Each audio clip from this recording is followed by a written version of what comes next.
Assalamu alaikum. Dans cet extrait, nous étudions un dialogue qui porte sur le thème de la sunna. Dans un premier temps, je vais te lire le texte, mais tu peux également prendre le temps de le recopier pour travailler dessus ou l'imprimer si tu es abonné à ma newsletter. Si tu souhaites lire le texte seul, alors tu peux passer directement à l'analyse. من منكم فكر بأن يقوم بعمل الخير؟ أنا يا معلمي. وما هو العمل الذي تنوي القيام به يا سعود؟ لقد اقترحت على أصدقائي أن نذهب لزيارة صديقنا وليد لأنه مريض وينام في المستشفى. بارك الله فيكم. زيارة المريض عمل خير وفيه أجر كبير. من منكم يذكر لنا ما يعرف من أفعال الخير؟ تفضل يا خالد. التبسم في وجوه الناس. أحسنت يا خالد، هذا صحيح. يقول الرسول صلى الله عليه وسلم: تبسمك في وجه أخيك صدقة. وماذا أيضا يا أولاد؟ أن نبعد الأذى والأحجار عن الطريق. نعم، هذا صحيح أيضا. إن إماطة الأذى عن الطريق صدقة. Dans un premier temps, souligne dans le texte les expressions que tu connais déjà ou que nous avons vues lors de la dernière vidéo. Nous avons vu men minkum qui signifiait qui parmi vous. Ensuite, ana ya muallimi, moi professeur. Ahsantum ou ahsanta que nous avons vu, qui est un verbe utilisé en arabe pour traduire le très bien en français. C'est donc un verbe qui se conjugue à la personne que l'on félicite. Enfin, sallallahu alayhi wa sallam que nous avions analysé et que vous connaissez très probablement.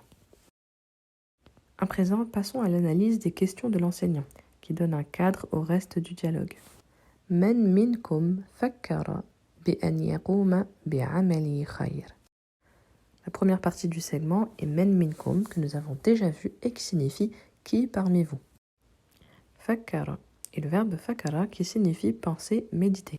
Il est conjugué à la troisième personne du masculin singulier ou madi, c'est-à-dire au passé. Il est accompagné de la préposition bi, donc fakkara bi, penser à quelque chose. Yaquma bi, c'est le verbe qama bi. Les deux ensemble font le verbe faire. Le verbe qama tout seul a un autre sens, celui de se lever. Amal khair, ce sont les bonnes œuvres ou le fait de faire le bien. Donc amal signifie action, œuvre, tandis que khair signifie bien.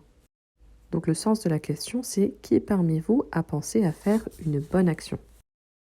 Ensuite la deuxième question, ما هو العمل الذي تنوي القيام به؟ ما هو, quel est? Nous avons déjà vu le pronom interrogatif ma et on rappelle que le pronom interrogatif huwa, donc de la troisième personne du masculin singulier, renferme le verbe être parfois. Donc littéralement, qu'est-ce que lui est? Donc, quel est? Alors, quel est quoi? Al-amal. Quelle est l'œuvre? Quelle est l'action? La bonne action. Alladhi signifie celui qui. Lorsque nous avons un nom suivi de alladhi, cela se traduit par le quelque chose que ou qui. Donc, ici, en l'occurrence, la bonne action qui ou la bonne action que. Tanwi, c'est le verbe nawa, avoir l'intention de. Ici, il est conjugué à la deuxième personne du singulier masculin au mudari' au présent. Donc, al-qiyamu bih, que nous avons déjà vu, qui est le fait de faire quelque chose. Donc, tanwi suivi de al-qiyamu bih, c'est avoir, tu as l'intention de faire quelque chose. En français, nous avons deux verbes, mais en arabe, on a un nom. Il s'agit du masdar du verbe. C'est très fréquent en arabe, le fait d'utiliser un nom pour désigner une action. Il est donc intéressant de connaître le masdar d'un verbe. Ici, en l'occurrence, qama, le verbe qama, a pour masdar qiyam. Donc, le sens de cette question, c'est quelle est la bonne action que tu as l'intention de faire? Dans cette troisième partie, nous voyons les particules présentes dans le texte. Commençons avec laqad. Nous avons déjà vu pas mal de particules qui n'ont pas nécessairement de traduction en français. Elle sert donc à indiquer une certitude et donc il n'est pas nécessaire de la traduire. On la trouve beaucoup dans le Coran. Elle sert à affirmer des choses qui se sont passées pour sûr. Elle est donc souvent suivie du passé, du mardi. La deuxième particule c'est an, à ne pas confondre avec anna. Dans ce texte, la première fonctionne avec le verbe iqtarahtu, qui signifie j'ai proposé.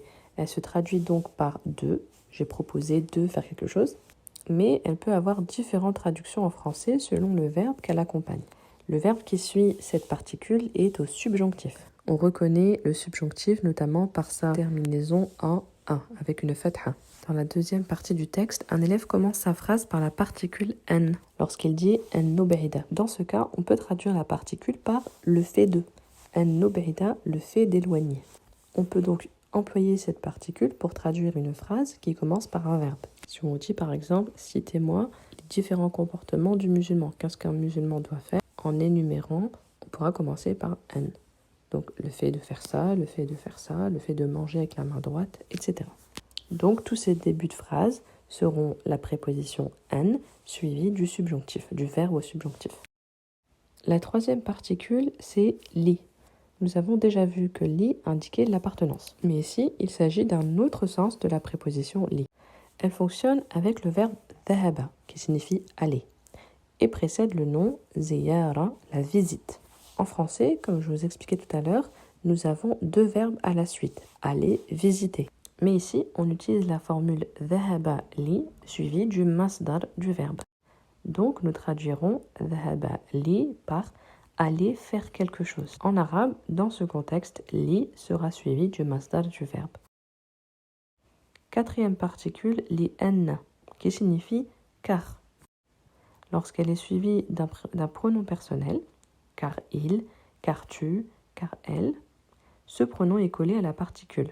C'est le cas ici de li annahu. On ne dira pas li anna huwa, car c'est trop lourd en arabe. De la même manière, on ne dira pas li anna hiya, mais li annaha, en un seul mot. Ensuite, nous avons la particule madha versus la particule ma. Ce sont deux pronoms interrogatifs qui servent à traduire que, quoi, qu'est-ce que, mais ils ne s'emploient pas de façon interchangeable. Parmi les différences, la particule ma peut s'employer directement devant un pronom personnel ou un nom, ce qui n'est pas le cas de madha qui, lui, s'emploie toujours avant un verbe. Madha tafa'al, que fais-tu? Sixième particule, min. Ici, la préposition min fonctionne avec le verbe ya'rifu, savoir, connaître. L'enseignant veut savoir ce que les élèves connaissent à propos d'un sujet donné. Il demande alors « Quelqu'un peut-il me dire ce qu'il sait de tel sujet ?» La particule min se traduit donc ici par « de », qui est d'ailleurs une traduction fréquente de cette particule dans différents contextes. Cette particule, aydan, signifie aussi ou également. Elle peut s'employer en fin de phrase ou au milieu. Numéro 8, an. Cette particule se traduit également par de, la plupart du temps, mais parfois aussi par à propos de, notamment après un verbe de parole. Ici, la particule suit le verbe éloigner. On va donc la traduire par de. Numéro 9, fihi. Ce mot est composé de la préposition fi et du pronom personnel hu. Lorsqu'une phrase ou un groupe commence par fihi ou fiha ou n'importe quel autre pronom qui suit la préposition fi, on traduira par il y a dans cela. Car tout comme le verbe être en arabe au présent, l'idée de il y a n'est pas matérialisée en arabe. Dans cette quatrième partie, nous voyons les pluriels irréguliers dans le texte. As-sadiqa, ami, copain. Son singulier est sadiq. Af'al, les actions, les œuvres. Son singulier est fi'al. Awlad, garçon ou enfant. Son singulier est walad. Ahjar, pierre ou caillou. Son singulier est hajr. Nous trouvons également le même mot au féminin, hajra, pour une pierre. Partie 5. Les verbes dans le texte. Ici, il s'agit du verbe fakkara, réfléchir ou méditer. Il est conjugué au mardi à la troisième personne du singulier masculin. Yaquma bi. Il s'agit du verbe qama bi, qui signifie faire. Nous ne le voyons pas en détail car il s'agit du subjonctif, que nous ne voyons pas tout de suite. Tanwi est le verbe nawa, avoir l'intention de. Il est conjugué au mudari' au présent à la deuxième personne du masculin singulier. Iqtarahtu.